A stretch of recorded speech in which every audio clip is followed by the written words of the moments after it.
The moment I pulled into the parking lot of Mitchell's auto repair, something felt wrong.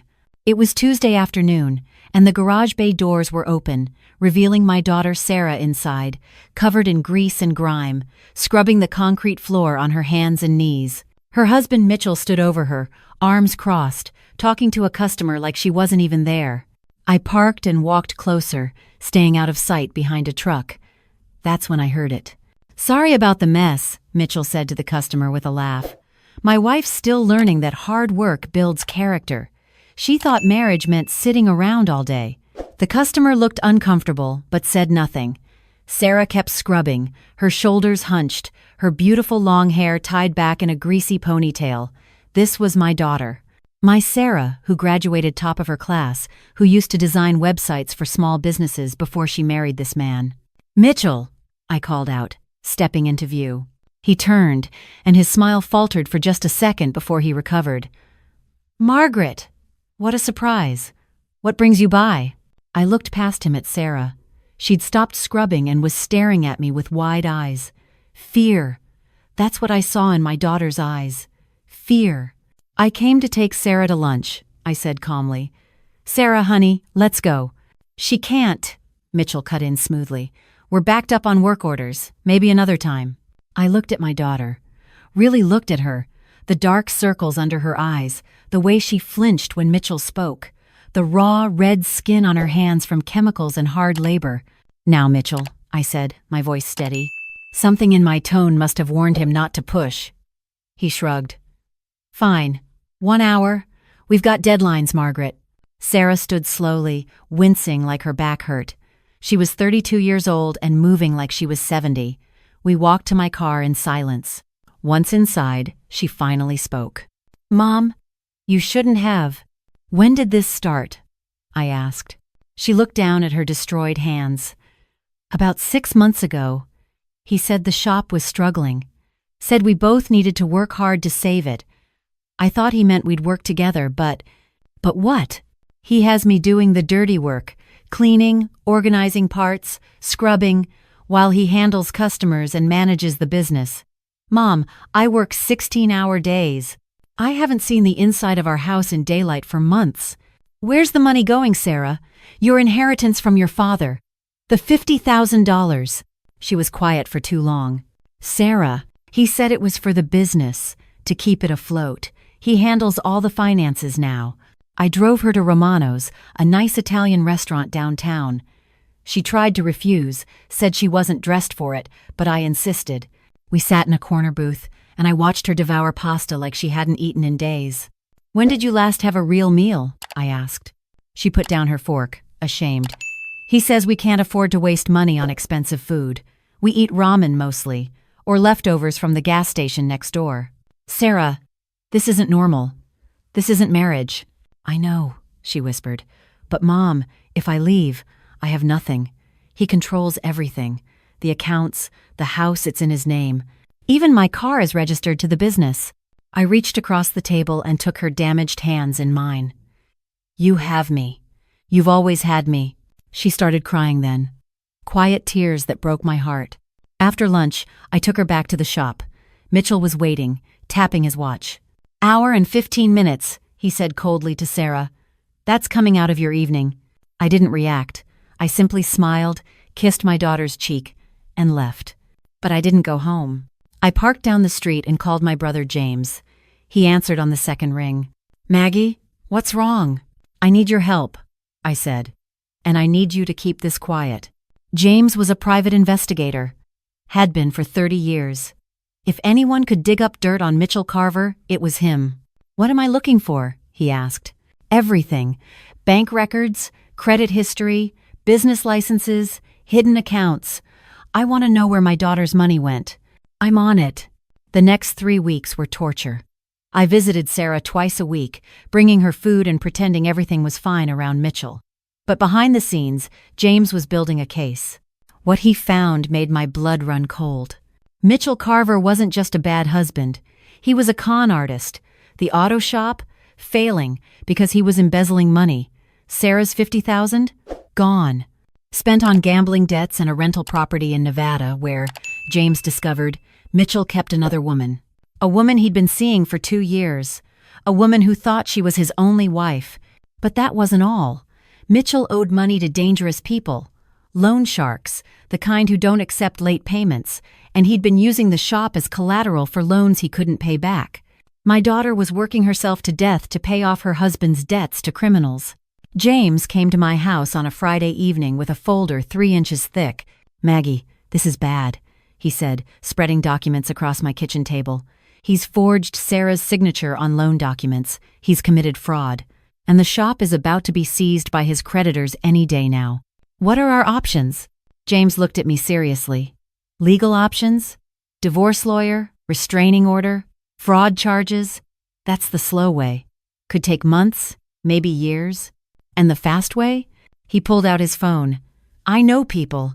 People who can make Mitchell's creditors aware that he has assets he hasn't disclosed. People who can make his life very uncomfortable very quickly." "Do it," I said. "Maggie." "Do it, James. That's my daughter in there." He made the call. Things moved fast after that. The next Monday, 2 very large men showed up at Mitchell's auto repair, asking about the money he owed them.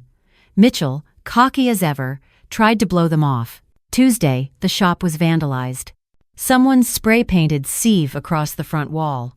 Wednesday, Mitchell's other woman called Sarah, crying, confused, asking why her husband was getting threatening phone calls about a wife named Sarah. That's when Sarah called me. "Mom," she sobbed. "He's married? He's been married the whole time?" "Not legally," I said calmly. "You're his only legal wife, which means everything he has is half yours." "I don't understand what's happening. People are calling, threatening him. He's panicking, Mom. He's terrified." "Good," I said. "Pack a bag, Sarah. You're leaving." "I can't just—" "Yes, you can. I'm coming to get you. Be ready." I arrived at the shop at 7 p.m. Mitchell's truck was there, lights on inside. I walked in without knocking. He was at his desk, head in his hands, surrounded by bills and legal documents. "Margaret," he said, looking up. His face was pale. "Did Sarah send you?" "Tell her I'm handling it." "Tell her." "Tell her what, Mitchell? That you've been lying to her, stealing from her, that you have another woman in Nevada?" He stood up fast, knocking over his chair. "That's none of your business. It became my business when you made my daughter scrub floors while you gambled away her inheritance. She was happy to help. She wanted to save the business. The business that doesn't exist?" I pulled out James's folder and dropped it on his desk. "You're not a businessman, Mitchell. You're a con man. And you're done." He flipped through the documents, his face going from white to green. Bank statements, loan records, photos of him with the woman in Nevada, everything. How did you... "Doesn't matter. Here's what's going to happen. You're going to sign divorce papers. You're going to transfer half of everything you own, including this shop, to Sarah. And you're going to disappear. You can't make me do that." "No?" I pulled out my phone. "1 call to the district attorney about your fraud schemes. 1 call to your creditors about assets you've hidden.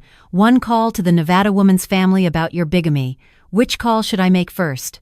He sank back into his chair. "You're bluffing. Try me." We stared at each other for a long moment. Then he looked away. "Fine," he muttered. "I'll sign whatever. Just make this go away." "I'm not making anything go away, Mitchell. You're going to face exactly what you deserve. But first, you're going to make things right with my daughter." Sarah appeared in the doorway then, a small bag in her hand. She'd been listening. "Is it true?" she asked him. Her voice was steady now, not scared. "All of it?" He couldn't meet her eyes. "Answer her," I demanded. "Yes," he finally said. "It's true." Sarah walked to the desk, picked up the divorce papers James had prepared, and slammed them down in front of Mitchell. "Sign," she said. He did. 2 weeks later, Sarah was living in my guest room, eating real food and sleeping without nightmares. The auto shop was sold. Sarah got half the proceeds, which barely covered what he'd stolen, but it was something. Mitchell disappeared to Nevada, where his other wife was waiting to have a very different conversation with him, and James made sure the authorities were aware of every single law Mitchell had broken. But the best moment came 3 months after that. Sarah walked into my kitchen wearing a new business suit, her hair professionally styled, her hands healed and manicured. "Mom," she said, "I got it. The job." She'd been interviewing at a web design firm. Her dream job, before Mitchell convinced her to give it all up. "Of course you did," I said, pulling her into a hug. "You're brilliant. I couldn't have done this without you," she whispered. "You saved me." "No, honey," I said, pulling back to look at her. "I just reminded you that you were worth saving. You did the rest." She smiled then, a real smile, the first I'd seen in over a year. "There's something else," she said. "I've been talking to other women who've been through similar situations, women trapped by controlling partners. I'm thinking about starting a foundation, using my story to help them." "That's wonderful, Sarah. I want to call it Margaret's Hope," she said. "After you." I felt tears sting my eyes. "After me? You never gave up on me, Mom, even when I'd given up on myself. You stayed calm, made a plan, and got me out. That's hope. That's what these women need." 6 months later, Sarah was running her foundation from a small office downtown, helping 3 women escape abusive situations and connecting them with resources. She'd bought a small condo with her settlement money and adopted a rescue dog named Hope. And me? I kept my eyes open. Because there are more Mitchells out there. More daughters suffering in silence. More families that need someone to step in and say, "Enough." I learned something through all this. Being a mother doesn't end when your child turns 18 or gets married. It means staying vigilant. It means asking the hard questions. It means being willing to do whatever it takes to protect the people you love. The day Mitchell was sentenced for fraud 18 months, plus restitution, Sarah and I sat in the courtroom together. As they led him away, he looked back at us once. I smiled at him. Not with kindness, with satisfaction. Justice isn't always fast, but it comes. And sometimes it needs a push from a determined mother who refuses to watch her daughter suffer. Sarah squeezed my hand as we left the courthouse. "Thank you, Mom," she said again. "Always," I told her. "Always. Because that's what mothers do. We see what others miss. We hear the pain beneath the silence. And when our children are in danger, we don't hesitate. We don't second guess. We act." Mitchell thought he was dealing with a naive girl and her elderly mother. He thought we'd be easy to control, easy to intimidate. He was wrong. Never underestimate a mother's love. Never underestimate what a woman will do to protect her child. And never, ever assume that silence means acceptance. I'd do it all again in a heartbeat. Every phone call, every confrontation, every sleepless night worrying about Sarah. Because she's my daughter. And I'll be damned if I let anyone hurt her and get away with it. That's my story. That's how I saved my daughter from a monster disguised as a husband. And if you're reading this, if you're in a similar situation, hear me now. You are not alone. You are not trapped. There is hope. There is help.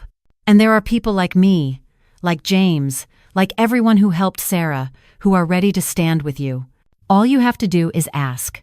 And to the Mitchells of the world, we're watching, we're waiting, and we're not afraid of you anymore.